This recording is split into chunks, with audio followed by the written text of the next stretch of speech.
नमस्कार, मैं हूं संजीव श्रीवास्तव। आप देख रहे हैं 4 PM news network. Madhya Pradesh की राजधानी भोपाल में मिली एक गोल्डन कार देश भर में सुर्खियां बनी हुई हैं। देश भर में इस गोल्डन कार की चर्चा है और कहीं ना कहीं ये जो कार में जो मिला है 40 करोड़ रुपए का सोना, 10 करोड़ रुपए की नकद राशि और साथ साथ कुछ रेड हुई है। पहले लोकायुक्त और उसके बाद इनकम टैक्स ने रेड की और ये बरामदगी की 50 करोड़ रुपए के लगभग के सोने और 10 करोड़ रुपए नगद राशि की। साथ साथ अब इस मामले में ईडी का प्रवेश भी हो गया है, तो ये पूरा का पूरा मामला अब और ज्यादा एक सुर्खियों में बना हुआ है और इसको लेकर हर तरफ चर्चाएं हैं और ये देश भर में चर्चा का केंद्र है ही। और इस पूरे मसले पर ये जो मध्य प्रदेश में एक परिवहन में आरक्षक पद पर एक तैनात अदना सा कर्मचारी, जिसके यहां सप्ताह भर पहले एक छापामारी कार्रवाई की गई थी, लोकायुक्त ने रेड की थी। ये जो नाम है सौरभ शर्मा, 7 साल उसने सेवाएं दी सिपाही के पद पर। अपने पिता की जगह अनुकंपा नियुक्ति पाई थी और बड़ा दिलचस्प सा पूरा किस्सा मामला है। हम निरंतर इस खबर को रिपोर्ट कर रहे हैं, इससे जुड़े जो घटनाक्रम सामने आ रहे हैं। तो उसमें यह रहा है कि इसको नियुक्ति मिलनी थी अपने पिता की जगह स्वास्थ्य महकमे में। स्वास्थ्य महकमे ने मना कर दिया। पिता की मृत्यु के बाद जो अनुकंपा नियुक्ति मिलती है कि हमारे यहाँ पद खाली नहीं है, तो उसे बहुत आनंद फानंद में नियुक्ति मिली परिवहन महकमे में आरक्षक पद की। और ये देखते ही देखते नियुक्ति पाने के बाद बेताज बादशाह हो गया।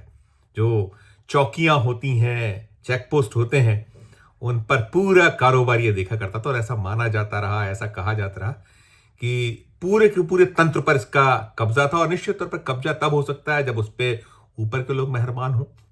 इसकी नियुक्ति शिवराज सिंह चौहान का जो कार्यकाल था, मुख्यमंत्री थे, उस दौर में हुई थी। और उस दौर के बाद इसने देखते ही देखते एक ऐसी पेठ बनाई कि ये पूरे का पूरे तंत्र को चलाने लगा। इस पे जो आरोप हैं, आक्षेप हैं, अब तो जब से रेड हुई है, बीती 19 तारीख को दिसंबर को जो बीता है अभी, तब इसके यहाँ रेड हुई थी भोपाल में। इसके पॉश इलाकों में ठिकाने वहां और भी ग्वालियर अन्य जगहों पर इसके खुद के यहाँ और इसके साथी चेतन गौर। तो इनके बाद से एक पूरा मामला सुर्खियों में था। करीब 8 करोड़ रुपए के इसके पास से कुछ नगद राशि, 250 किलो के लगभग चांदी की जो एक सिल्लियां होती हैं, ईंट होती हैं, वो सब मिली थी। और बाद में इस पूरे मामले के तार जुड़े ये गोल्डन कार जब पकड़ी गई। गोल्डन कार में जब 40 करोड़ रुपए का 52 किलो सोना, 10 करोड़ रुपए नगद राशि मिली और ये मालूम हुआ कि ये जो कार थी ये चेतन गौर की थी, जो इस मास्टरमाइंड फिलहाल में जो अभी आरंभिक जो सारी पड़ताल इसमें इनकम टैक्स से ईडी है, इसके सामने या जो लोकायुक्त की रेड थी उसमें यही माना जा रहा है। लेकिन तलाश ये हो रही कि असल मास्टरमाइंड कौन है, क्योंकि जो पूरे का पूरा गोरख धंधा ये जो परिवहन महकमा है, ना केवल मध्य प्रदेश बल्कि देश भर में एक कमाऊ विभाग माना जाता है, एक मलाईदार विभाग माना जाता है और उसको लेने की होड़ मस्ती है जो मंत्री होते हैं।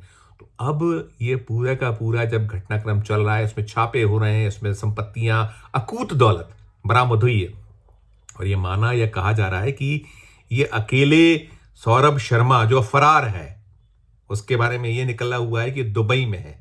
और जो एजेंसीज हैं, चाहे वो लोकायुक्त हो, ईडी है, इनकम टैक्स है, उनकी तरफ से निकल के आ रहा है कि हम उसे पकड़ लेंगे। रेड कॉर्नर नोटिस इशू करने की बात भी कहीं हो रही है, सूत्र कह रहे हैं।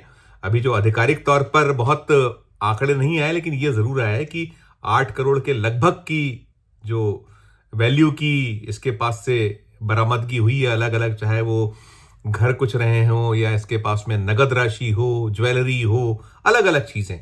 किसका है, क्या है, इसकी अब जांच पड़ताल चल रही है। इन सब जांच पड़ताल के बीच जो इसके सब जो कुछ मिला है, इसका बहुत बड़ी एक तादाद में निवेश से जुड़े दस्तावेज मिले हैं जिसमें सबको जोड़ा जाए। यदि जो कुछ उसके 2 घरों की सूचना आ रही है, वो बेनामी घर कहीं निकल रहे हैं या और भी जो इसके पास से बरामदगी हुई है, और भी इसके अलग अलग शहरों में, ग्वालियर में इसके कुछ घर निकल रहे हैं, इसके पिता के नाम, इसके सालों के नाम, इसके अलग अलग कुछ स्कूलों में जो फ्रेंचाइजी वहां निवेश, इसकी पत्नी, इसकी माँ, अलग अलग नामों से। तो कुल मिलाकर ये यदि इसका बाजार मूल्य देखा जाए तो 200 करोड़ रुपए के लगभग की संपत्ति निकल रही है। इसने 7 सालों में बीते 7 सालों में इसने कमाए थे। और जब शिकवे शिकायत सबका दौर शुरू हुआ तो उसने नौकरी छोड़ दी थी, वीआरएस ले लिया था। और वीआरएस के बाद ये ठाठ की जिंदगी जी रहा था, और कहीं ठाठ की जिंदगी ही इससे भारी पड़ी होगी, क्योंकि जब आप ठाठ से रहते हैं और एक बहुत फर्श से अर्श पर जब शख्स पहुंचता तो उसकी सारी तलाश बीन होती कि पीछे क्या था, आगे क्या है। और इसमें भी यही निकल रहा है कि कहीं ना कहीं जो इसके कोई संगी साथी हैं, मुखबिरी इसके खिलाफ हुई है, और सब कुछ जो है उसी के चलते ये धरा गया है, पकड़ा गया। इसके घर में खोद कर वो चांदी का एक पूरा बड़ा खेप जो उसने जमीन में गड़ा के रखा था वो मिला है, दस्तावेज बरामद हुए हैं। फिर वो कार, गोल्डन कार वहां खड़ी की गई थी, एक भोपाल में एक जो ब्यूरोक्रेट्स जहां बसते हैं उनसे लगे इलाके में कहीं वो एक फार्म हाउस पर खड़ी कार, जिसको लेकर पूरी चर्चा हुई, गोल्डन कार। तो अब इस सब मामले में राजनीति बहुत तेज है, सारा कुछ चल रहा है, और इसमें पूर्व परिवहन मंत्रियों के नाम आ रहे हैं, कहीं कहीं जो है मुख्यमंत्री रहे शिवराज सिंह चौहान को निशाने पे लिया जा रहा है। राजनीति सरगर्म है। मुख्यमंत्री जो है अभी मौजूदा मोहन यादव, उन्होंने तो इस मामले में ये कह दिया है कि किसी को बख्शा नहीं जाएगा। इस पूरे मामले में जांच पड़ताल हो रही है, एजेंसियां अपना काम कर रही हैं, और हम भी जो कुछ हो रहा है इसमें कहीं, लेकिन कुल मिला के लीपा पोती की एक स्थितियां ज्यादा बन रही हैं। विपक्ष आक्रामक है, विपक्ष ने अलग अलग मांगे की हुई है। कोई न्यायिक जांच की मांग उठा रहा है, कोई कह रहा है सिटिंग जज से, जो मध्य प्रदेश के चीफ जस्टिस हैं उनसे जांच करा ली जाए। सीबीआई जांच की मांग हो रही है। अभी ईडी के हाथों में केस है, इनकम टैक्स ने रेड की हुई है, उससे सब जुड़ा है और जांच चल रही है। अभी जो ये मशरूका पकड़ा गया है 50 करोड़ का, ये पहली नजर में साफ हो चुका है कि कहीं ना कहीं ये इसमें जो उनका साथी है, सौरभ शर्मा के साथ रहने वाला शख्स रहा है, जिसके अलग अलग बिजनेस में पार्टनर है, क्योंकि इसने सिपाही की नौकरी छोड़ने के बाद परिवहन विभाग के उसने अलग बहुत सारे अपने अलग अलग व्यापार फैलाए, कहीं होटल का बिजनेस, कहीं स्कूलिंग का काम, अलग अलग फ्रेंचाइजी लेना, बिल्डरशिप, प्रमोटर, बहुत बड़ी तादाद में जो जमीनों का खरीद फरोख्त, तमाम जगह निवेश है। तो वो सब तलाश, छानबीन, खोजबीन चल रही है, एजेंसियां अपने दावे करी। लेकिन इस पूरे मामले में एंट्री जो राजनीति जो है उसमें अब ज्योतिरादित्य सिंधिया के नाम की एंट्री हुई है, उनके नाम को घसीटा गया। और ये जो मध्य प्रदेश के पूर्व मुख्यमंत्री दिग्विजय सिंह और राज्यसभा के वे सदस्य भी हैं, कांग्रेस के सीनियर लीडर ने, उन्होंने जो है प्रेस कॉन्फ्रेंस की है। प्रेस कॉन्फ्रेंस मंगलवार को देर शाम उनकी प्रेस कॉन्फ्रेंस हुई और उन्होंने सारे आरोप लगाए, और आरोप लगाते हुए ये कहा है कि ये जो मसला मामला है, इसमें ये जो प्रश्रय है पूरा का पूरा, इसके पीछे जो मास्टरमाइंड लोग हैं, मास्टरमाइंड जिन्हें माना या तलाशने की बात की जा रही है, उनमें सिंधिया का नाम उनकी ओर सोचा गया है कि ज्योतिरादित्य सिंधिया के सपाहा सालार गोविंद राजपूत, ये अभी मोहन यादव सरकार में मंत्री हैं, और इसके पहले शिवराज सिंह चौहान की काबीना में वो सदस्य थे। और 2020 में कमलनाथ की सरकार को गिराने के बाद सब कुछ जो खेल हुआ था सरकार गिराने वाला, उसके बाद उन्हें एंट्री मिली थी बीजेपी में।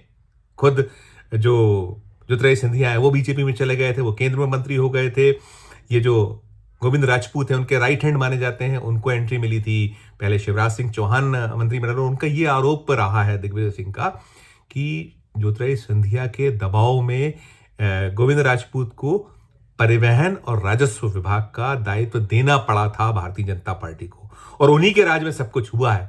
और पीछे पूरे का पूरा यदि कोई माइंड है तो वो ज्योतिरादित्य सिंधिया हैं।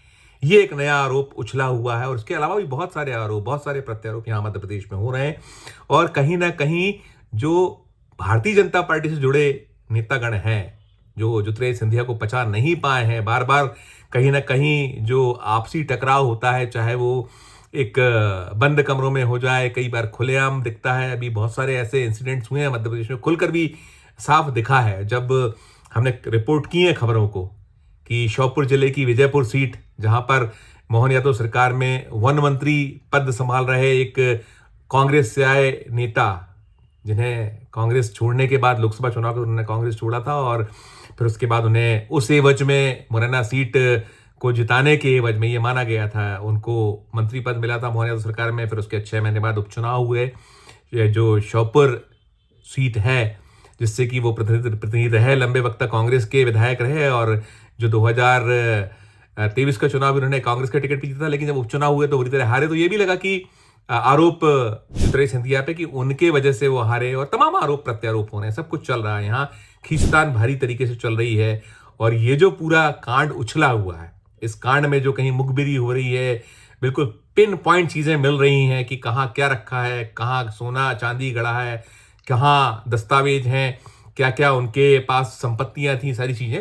तो इसमें यही सब निकल रहा है कि ये दो पूर्व परिवहन मंत्रियों का झगड़ा है। इसमें एक नाम बार बार उछल रहा है, वो है शिवराज सिंह चौहान के बड़े खास रहे, एक जो उनके कैबिनेट में भी वो मंत्री थे, तो उनका नाम उछल रहा है। उनके नाम के साथ उनके पास परिवहन महकमा भी रहा था, भूपेंद्र सिंह नाम है उनका। तो सब टकराव और तमाम इन सब के बीच आरोप प्रत्यारोप जो दौर चल रहा है, जो आक्षेप आरोप लग रहे हैं, उसमें अब नाम उछला है ज्योतिरादित्य सिंधिया का, और उछाला है पूर्व मुख्यमंत्री दिग्विजय सिंह ने। बहुत सारे आक्षेप आरोप लगे, उन्होंने 3 पेज का खत भी लिखा है प्रधानमंत्री नरेंद्र मोदी को। उसमें कहा गया है कि ये जो है बहुत गंभीर मसला है, गंभीर मामला है। इसमें एक उच्च स्तरीय जांच किसी जो जज से, सिटिंग जज, उन्होंने हाई कोर्ट के चीफ जस्टिस से जांच की मांग की। उन्होंने कहा है कि मध्य प्रदेश बदनाम। और उसके पहले ये जो नितिन गडकरी हैं, केंद्रीय सड़क परिवहन मंत्री, उन्होंने भी एक चिट्ठी लिखी थी 2022 में।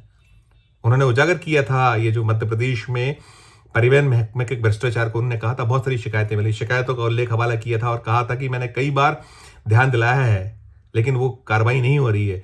अब लेकिन 29 महीने बाद कार्रवाई हुई है और कुल मिलाकर ये मामला इस वक्त बेहद बेहद सुर्खियों में है। और दिग्विजय सिंह के आरोप के बाद इसमें ज्योतिरादित्य सिंधिया की एंट्री हो गई है। अब क्या कुछ ज्योतिरादित्य सिंधिया की ओर से निकल कर आता है, वो देखने वाली बात होगी। अभी फिलहाल में उनकी प्रतिक्रिया सामने नहीं आई है। गोविंद राजपूत ने यह जरूर कहा है कि वो तो जानता ही नहीं सौरभ शर्मा को, जबकि जो आरोप हैं, आक्षेप हैं कि वो कहीं उन्हीं के सिपा सालार थे, तमाम सब चल रहा है। तो कुल मिलाकर ये ताजा जो अभी सामने आया है इस पूरे घटनाक्रम में, तो वो खबर हम आप तक पहुंचा रहे हैं। और इससे जुड़ा जो और अपडेट होगा, सिंधिया की सफाई क्या रहती है, वो क्या कहते हैं, तो वो भी आप तक पहुंचाएंगे। और क्या ये पूरा का पूरा मामला मसला रुख आगे लेता है, जांच एजेंसियां लगी हैं, उनसे क्या निकल कर आता है, वो भी हम आप तक पहुंचाते रहेंगे इस वीडियो में। इस खबर में फिलहाल इतना ही। हम फिर किसी नए विषय, नई खबर के साथ आपके समक्ष हाजिर होंगे। हमारा जो अनुरोध होता है कि खबर कैसी लगी, हमारे वीडियो कमेंट बॉक्स में जाकर जरूर टिप्पणी कीजिएगा। और ये जो आरोप आक्षेप लगाया है दिग्विजय सिंह ने, इसे लेकर भी जो भी आपकी प्रतिक्रिया हो, टिप्पणी हो, जरूर वो भी आप कीजिएगा। और अच्छी लगी हो खबर तो हमारे चैनल को लाइक कीजिए, सब्सक्राइब कीजिए, ज्वाइन का बटन दबाइए, ज्वाइन का बटन भी दबाइए। प्यार और स्नेह बनाए रखिए और देखते रहिए 4 PM न्यूज नेटवर्क। धन्यवाद, नमस्कार।